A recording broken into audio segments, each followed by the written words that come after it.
Deep in the heart of central Iran, the Natanz uranium enrichment facility is buried more than 70 feet below the desert, surrounded by thick concrete walls and guarded with anti-aircraft guns. The Iranians maintained it was to produce fuel for civilian nuclear power, but the US and its allies feared its real purpose was the development of nuclear weapons. The West has long viewed the prospect of a nuclear Iran as a threat to be reckoned with. This issue has been a source of tension between the United States and the Islamic Republic of Iran. And then, one day in 2009, without a bomb being dropped or troops on the ground, the plant in Iran was dealt a blow.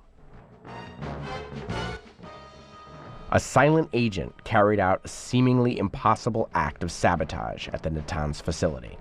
Slipping past the armed guards, it shattered equipment crucial to Iran's controversial nuclear program. 160 centrifuges just breaking apart, metal shards flying everywhere. You literally have shrapnel coming across the room. The agent of destruction? A computer virus, codenamed Stuxnet. And it turned out to be the largest act of cyber sabotage in world history. If you were in that room, you would literally die. You would not want to be in that room when this happened. Eric Chen is a computer virus expert who's been analyzing cyber threats for the last 15 years. He's one of the few people on the planet qualified to discern what actually happened. How big a deal is Stuxnet? I don't think there's ever been anything bigger. You know, the closest thing that's been bigger is maybe the advent of the internet. Chen works for Symantec in Los Angeles. It's one of the largest information security providers in the world. While its clients include multinational corporations, there's a good chance its software is installed on your computer at home too. Last year, Symantec identified millions of cyber threats, but Stuxnet by far was the biggest. The company's team was instrumental in cracking Stuxnet, and what they learned will change the way countries approach warfare in the future. Stuxnet has basically demonstrated to the world that it's possible to take computer code and cause physical real-world damage. Stuxnet crossed over from the virtual world to the real one. The operation was so sophisticated, Chen and his team estimated it took more than 20 high-level programmers with inside knowledge of the plant at Natanz. This is not two hackers in a basement in Kansas somewhere. When we know from the code and the sophistication and the amount of effort that needed to go into it, it had to have the resources at the level of a nation state. And in fact, the New York Times reported in January that Stuxnet was likely a joint project between the Americans and the Israelis. It's not a particularly shocking conclusion, considering that Israel has made little secret of its willingness to attack Iranian nuclear facilities by conventional military means. Stuxnet may have given them the opportunity they've been waiting for, without having to even fire a shot. But if it was them, they're not talking. The Israeli government did not respond to our request for comment on who created Stuxnet. We didn't have much more luck with the US. The CIA declined comment. The Department of Energy referred us to the National Security Council. They declined comment too. The Department of Defense and the US Cyber Command sent us to the Department of Homeland Security, who referred us to the FBI. The FBI had no comment and sent us back to the Department of Homeland Security. But US involvement in Stuxnet may have been cagily winked at, like when President Obama's representative on weapons of mass destruction spoke at a conference on Iran back in December. I'm glad to hear they're having problems with their centrifuge machines, and I think that the U.S. and its allies are doing everything we can to try to make sure that that we complicate matters for them. Symantec had to tackle Stuxnet because its business is to understand every computer virus in cyberspace. But even with Eric and his team of experts, the investigation spanned 8 long months and became all-consuming. We'd go home and be looking at Stuxnet in our off times. You know, I sat in my bed with my laptop many, many nights over a very long period looking at Stuxnet. So here's what he confronted: approximately 15,000 lines of computer code. These strings of numbers and letters serve as instructions which tell a program what to do. So from your perspective, I mean, how do you actually parse a computer virus? You know, when we get a piece of malicious software, when we get code, we get literally zeros and ones. And we basically decode those. We look at the numbers and translate them into behaviors. Do you know that it was targeting Iran by looking at the code itself? We discovered it was targeting very specific equipment. But we didn't really, for example, identify that it was a uranium enrichment facility until 4 months after we had first seen Stuxnet. And while it became clear that Stuxnet was focused on that one plant in Natanz, Iran, how it got there was still shrouded in mystery. You may be able to trace it back to what an epidemiologist would call it patient zero. Where did the infection start? But you don't know how that person got infected. Stephen Bellovin at Columbia's School of Engineering has seen more than his share of viruses. He's been tracking cybercrime for decades. It did not attack its target over the internet. It was probably carried in by one of these flash drives. That's a portable hard drive, sometimes called a USB key or flash drive.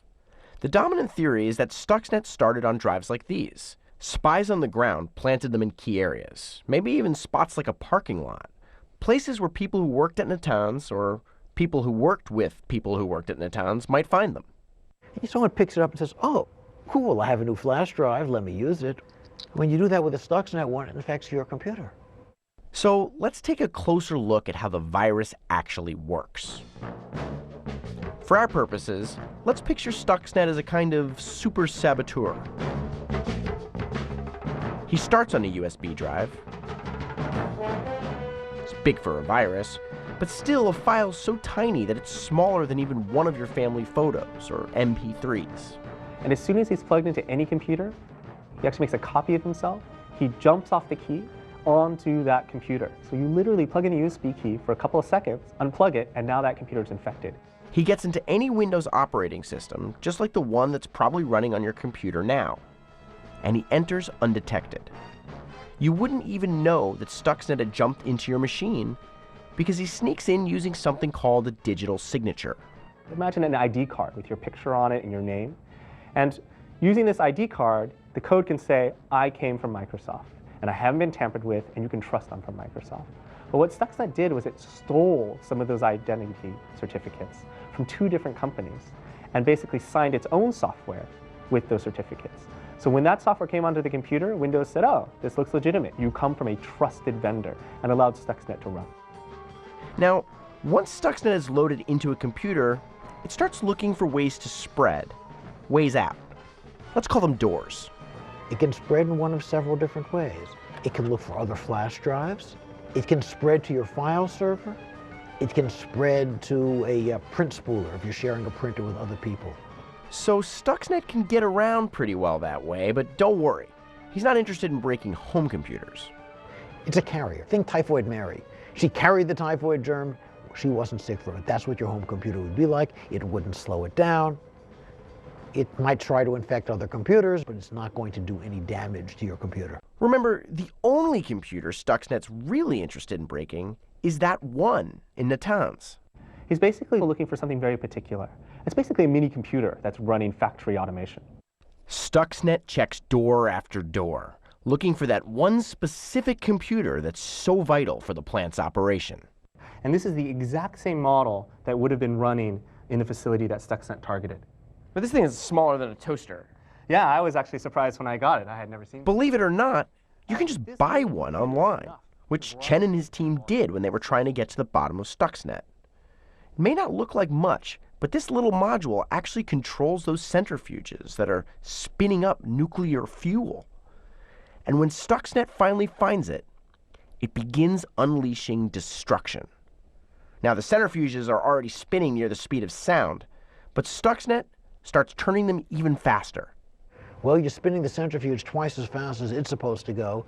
Just think of the tach on your car with that nice red line saying you're not supposed to run the motor more than 6,000 RPM or you'll damage your motor. And that's how Stuxnet destroys the centrifuges, essentially wrecking those very delicate, very expensive pieces of equipment. Isn't it one of the major jobs of a enrichment facility to be monitoring for centrifuges spinning out of control? Yeah, absolutely. I mean, there's multiple safeguards. But Stuxnet gets around those. Stuxnet's pretty smart. It gave a fake readout to say, it's running at the normal speed, boss. It's not doing anything it's not supposed to. You've programmed it to do something, it's doing it, and you can look at your screen and see it's doing it correctly.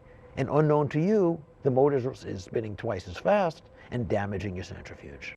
So Stuxnet tricks the computer into thinking that everything is just fine. But people work at those plants too. People with eyes and ears.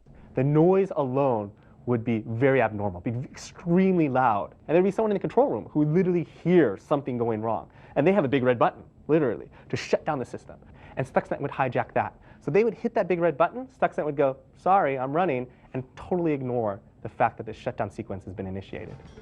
Workers would have to just sit helplessly by as the enrichment process fell apart before their eyes. The story of Stuxnet turned out to be the first salvo in a new kind of war. It's a war that doesn't require standing armies or multi-million-dollar fighter jets. Cyber war? I need a room full of computers, 20 to 30 people. How are you going to tell this from any other office building with a server room and 30 programmers? There is a veil of anonymity in cyberspace. It is very hard to detect and track, and then, of course, to disrupt your adversaries. To better understand the impact of Stuxnet on the future of warfare, we visited the Naval Postgraduate School to talk with Professor John Arquilla. He's a former advisor to Defense Secretary Donald Rumsfeld, and he's the man who coined the term cyber war. Ballistic missiles come with return addresses. That's pretty easy. This is very, very different. Arquilla is worried that the next time a Stuxnet hits, it'll attack our infrastructure. Maybe it doesn't have to be a centrifuge. It could be the automatic controls on an oil pipeline. It could be something that regulates a dam or a nuclear reactor. And the fact that a policy choice was made somewhere to do this, to engage in this kind of attack against another, says that it's open season now. A big downside of a cyber weapon is that once you attack someone with it, their programmers now have the code. Now the Iranians possess that weapon and can perhaps re-engineer it. It's a legitimate fear. A survey by McAfee, a large cybersecurity company, supported the idea that militaries in several countries have done reconnaissance and planning for cyber attacks, mapping the underlying network infrastructure and locating vulnerabilities for future attack. They talked to executives from the energy, oil, gas, and water sectors about cyber risks in their companies. 85% of them detected some network infiltration in their systems. It's an arms race, and it seems to be a never-ending arms race, and it probably will be a never-ending arms race. With tens of thousands of new cyber threats appearing every day, it's likely that the long nights Eric Chen spent on Stuxnet will not be his last. Every time we put new types of protection in place, attackers attempt to try to get around that. And when they do that, we then try to defeat them. It's back and forth, and it's cat and mouse for sure. You too can embark on a top-secret mission to disable a covert nuclear program. Play the role of Stuxnet in an interactive game you'll find on the Need to Know site. On the next edition of Need to Know. Wounded in Iraq, Scott